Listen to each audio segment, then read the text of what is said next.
Doctor সূর্য আর রূপাকে বলছে এভাবে নিয়ম ভঙ্গ করা চলে না, সবকিছুর একটা নিয়ম আছে, আমাদেরকে পোস্টমর্টম করতেই হবে, আপনারা বাইরে যান। দুঃখ ভরা মন নিয়ে তারা সবাই রুমের বাইরে চলে যায়। ডক্টর দীপাকে পোস্টমর্টম করতে শুরু করে দেয়। রুডি দীপাকে বস্তার ভিতরে ঢোকাচ্ছে। অন্যদিকে অবিনাশ, রূপা আর কৃষ্ণ তারা খুঁজতে খুঁজতে সূর্যকে দেখতে পায়। রূপা বলে, ডক্টর সেনগুপ্ত আপনি এখানে? সূর্য তখন বলে, হ্যাঁ, আমাকে কেউ একজন বাঁচাতে গিয়েছিল, সে আমাকে বাঁচিয়েছে, কিন্তু আমার মনে হচ্ছে সে খুব বিপদে রয়েছে।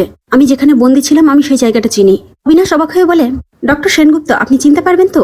সূর্য বলে, হ্যাঁ। তারপর সবাই মিলে রুডির ডেরায় গিয়ে দরজা ধাক্কায়। এদিকে রুডি দীপাকে বস্তায় বেঁধে ভালো করে রেখে পেছনের দরজা দিয়ে পালিয়ে যায়। ডেরায় ঢুকে সবাই চিৎকার করছে, যে যার মতো করে দীপাকে ডাকছে।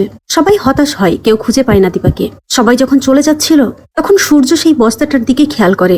আস্তে আস্তে এগিয়ে যায় বস্তার দিকে, গিয়ে বস্তাটা খুলে বলে, দীপা ম্যাম আপনার কি হয়েছে? এটা দেখে রূপা আর লাবণ্য ছুটে আসে। অবিনাশ তাড়াতাড়ি করে অ্যাম্বুলেন্স খবর দেয়। দীপাকে হসপিটালে অ্যাডমিট করা হয়। ডক্টর দীপাকে চেক আপ করে বলে, দীপা আর নেই, সে মারা গিয়েছে। এটা শুনে সবাই চিৎকার করে কান্না করছে, কিন্তু দীপা বলছে, আমি মরিনি, আমার কথা কেউ শুনতে পাচ্ছে না কেন? ডাক্তারবাবু আমাকে বাঁচান, আপনিই পারবেন আমাকে বাঁচাতে। কিন্তু দীপার কথা কেউ শুনতে পাচ্ছে না।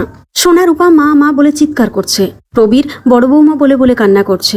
এই সব কিছু সূর্য অবাক হয়ে দেখছে। কি ব্যাপার, সোনা দীপা ম্যামকে মা বলে ডাকছে কেন? সোনা কান্না করতে করতে বলছে, মা আমি সারা জীবন তোমাকে ভুল বুঝে এসেছি, এরপর থেকে আমি আর কাকে ভুল বুঝবো? রূপা বলে, মা তুমি ছাড়া আমি শূন্য, এতদিন ধরে সবকিছু তুমি আর আমি সামলে এসেছি, তুমি ছাড়া এই রূপা আর কিছুই করতে পারবে না। আমি কি করে একা সবটা সামলাবো মা? তুমি ফিরে এসো। সূর্য সোনাকে গিয়ে বলে, তুমি দীপা ম্যামকে মা বলে কেন ডাকছো? সোনা তখন বলে, বাবা।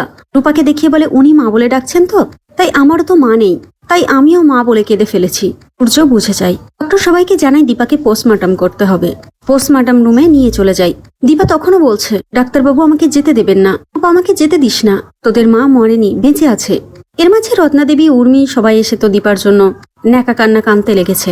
সূর্যের কিছু একটা মনে হয়, পোস্টমর্টম রুমে চলে যায়। আর হাতটা শক্ত করে ধরে। দীপা ম্যাম আপনার সঙ্গে আমার এই কয়েকদিনের আলাপ, কিন্তু আপনার জন্য আমার ভীষণ কষ্ট হচ্ছে।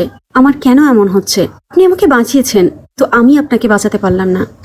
সূর্য দীপার হাত কিছুতেই ছাড়ছে না। বাইরে ব্যাকুল হচ্ছে প্রবীর, বলছে, আমার বড় বৌমার কিছু হতে দেবো না, আমি পোস্টমর্টম রুমের ভিতরে যাব।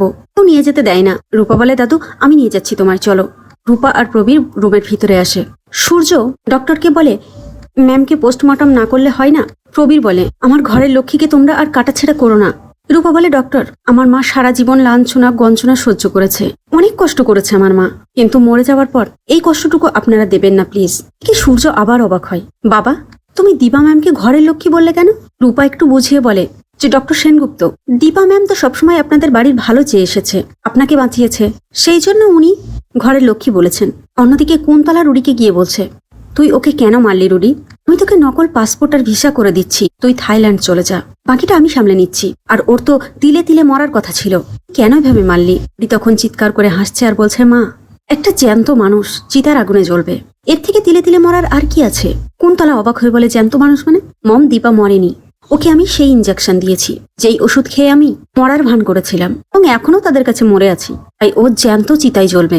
আমি থাইল্যান্ড যাব না মম, আমার এখনো রূপার প্রতিশোধ নেওয়া বাকি রয়েছে, ওকেও যে আমি তিলে তিলে মারবো, তবেই আমি শান্তি পাবো।